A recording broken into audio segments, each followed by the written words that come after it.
जब सब कुछ मायके से ही लाना है तो काम भी मायके वालों का ही कर दूंगी। फटाफट रसोई का काम निपटाकर संध्या अपने कमरे में दौड़ी चढ़ी आई। बाहर घर के सदस्य सब तैयार हो चुके हैं और संध्या है कि अभी तक तैयार ही नहीं हुई। जानती थी कि अगर 10 मिनट के अंदर तैयार नहीं हुई तो सासू माँ अच्छा खासा हंगामा कर देंगी, क्योंकि पहली बात तो यह है कि जब वह तैयार हो जाती हैं तो उनसे सब्र नहीं होता, और दूसरी और ज़रूरी बात कि आज उनकी बेटी रोमा के घर प्रोग्राम था। यह तो शुक्र मनाओ कि संध्या ने रसोई में जाने से पहले खुद के कपड़े तो निकाल कर रख दिए थे। अब फटाफट हाथ मुंह धोकर कपड़े चेंज कर लिए, हल्का फुल्का मेकअप किया था कि इतने में बाहर से पति मैंग की आवाज़ आने लगी। अरे संध्या, कितनी देर लगेगी तुम्हें? जल्दी आओ, देर हो रही है। इससे पहले कि संध्या कुछ कहती, सासू माँ राशि जी ने चिल्लाना शुरू कर दिया। अभी खुद के मायके का काम होता तो फटाफट तैयार हो जाती, लेकिन यहाँ तो प्रोग्राम मेरी बेटी के घर पर है, तो बस लेट करने में लगी हुई है। जब कह दिया था कि जल्दी तैयार हो जाना है तो तैयार नहीं हो सकती थी, बस धीरे धीरे समय बर्बाद करने में लगी हुई है। बस अब पता था कि सासू माँ ने चिल्लाना शुरू कर दिया है, अब सबका मूड खराब होना लाजमी है। जब तक सबको दो चार बातें ना सुना लेंगी तब तक उनको चैन नहीं मिलेगा। खैर, संध्या फटाफट अपने सैंडल पहनने लगी तो ये क्या, सैंडल ही टूट गए। अब उसके पास तो पहनने के लिए कुछ भी नहीं। आखिर मैंग चिल्लाता हुआ कमरे में आया। क्या है संध्या, तुम अभी तक तैयार नहीं हुई हो? सब बाहर तुम्हारा इंतजार कर रहे हैं। बेचारी रोमा भी वहाँ हम लोगों का इंतजार कर रही होगी। उसे देखकर संध्या ने अपने टूटे हुए सैंडल दिखाते हुए कहा, मैं क्या करूँ मयंक जी, मेरे सैंडल ही टूट गए हैं और मेरे पास दूसरी भी नहीं है। हे भगवान, तुम इतनी लापरवाह कैसे हो सकती हो? एक और जोड़ी एक्स्ट्रा में नहीं रख सकती हो? जाकर देखो, मम्मी की कोई सैंडल रखी हो तो वो पहन लो। पर मम्मी जी के सैंडल मुझे कैसे आएंगे? मम्मी जी के पैर मुझसे छोटे हैं, संध्या ने भी धीरे से कहा। इतने में सासू माँ भी दनदनाती हुई कमरे में आ गई और चिल्लाते हुए बोली, अरे चलना नहीं है क्या तुम दोनों को? देर हो रही है। फिर संध्या के हाथ में टूटे हुए सैंडल देखकर चिल्लाते हुए बोली, बस शुरू हो गया इसका तमाशा। कभी एक दिन भी ऐसा गया है कि जब कहीं जाना हो और इसने तमाशा शुरू ना किया हो? अब शुभ काम में जा रहे हैं तो तोड़फोड़ मचा रखी है।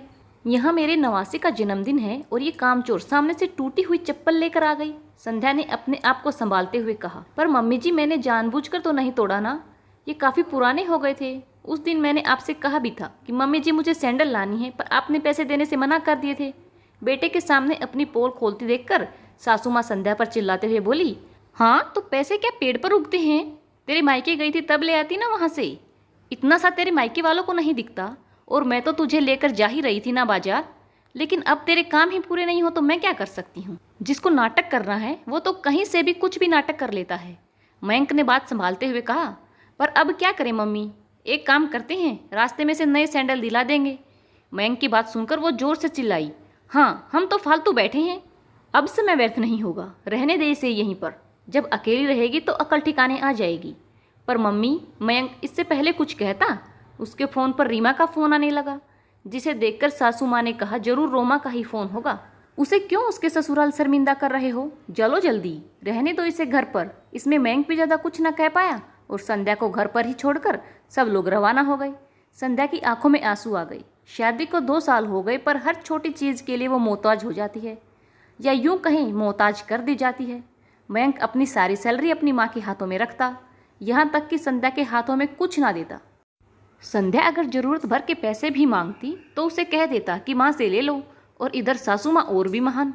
संध्या जब जरूरत पड़ने पर पैसे मांगती तो सासू माँ का जवाब होता कि अपने मायके वालों से ले लो, मेरे पास फालतू पैसे खर्च करने के लिए नहीं है।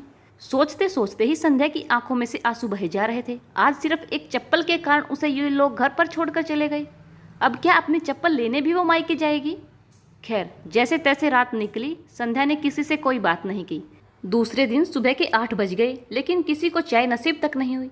आखिर सासू माँ को चाय नहीं मिली तो वो बाहर आकर चिल्लाने लगी, आज चाय मिलेगी कि नहीं? पता नहीं कहाँ चली गई कामचोर। किस्मत खराब थी मेरी, जो ऐसी बहू मेरे पल्ले पड़ी है। थोड़ी देर बाद संध्या अपने कमरे से तैयार होकर बैग लेकर बाहर निकली तो उसे देखकर सासू माँ बोली, ये सुबह सुबह कहाँ बन ठन कर निकली? अभी तक तो हमने चाय भी नहीं पी, घर का काम कौन करेगा? सासू माँ की बात सुनकर संध्या मुस्कुरा कर बोली, सासू माँ, अपने मायके जा रही हूँ नई चप्पल लेने के लिए। उसकी बात सुनकर सासू माँ तमतमाते हुए बोली, जहाँ जाना है वहाँ जा, पर पहले घर का काम करके जा, चाय नाश्ता तैयार करके जा। ऐसा है सासू माँ कि जब सब कुछ मुझे मेरे मायके वालों से ही लेना है तो काम भी मायके वालों का ही करूँगी ना। अब आप लोगों की तो औकात नहीं है।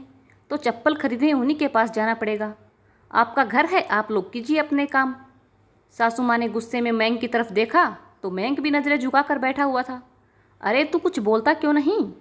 क्या बोलूँ मैं तो कल भी कुछ नहीं बोला था, आज भी कुछ नहीं बोलूँगा। मुझे तो संध्या का कहना भी गलत नहीं लग रहा, मयंक ने कहा। तो सासू माँ उसे डांटते हुए बोली, तो तुझे तेरी माँ ही गलत लग रही है?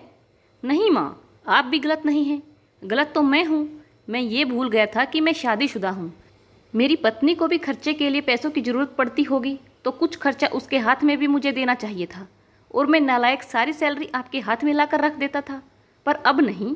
अब मैं सारी सैलरी आपके हाथ में देने की जगह कुछ खर्चा संध्या के हाथ में ज़रूर दूंगा, ताकि उसे कोई भी सामान खरीदने के लिए मायके का मुंह न देखना पड़े। आखिर बेटे को बहू का पक्ष बोलते देखकर सासू माँ से कुछ कहते ना बना। वहीं उस दिन मयंक ने छुट्टी लेकर संध्या को उसकी ज़रूरत की चीज़ों की शॉपिंग करवाई। वीडियो पसंद आई तो वीडियो को लाइक और चैनल को सब्सक्राइब करें। धन्यवाद।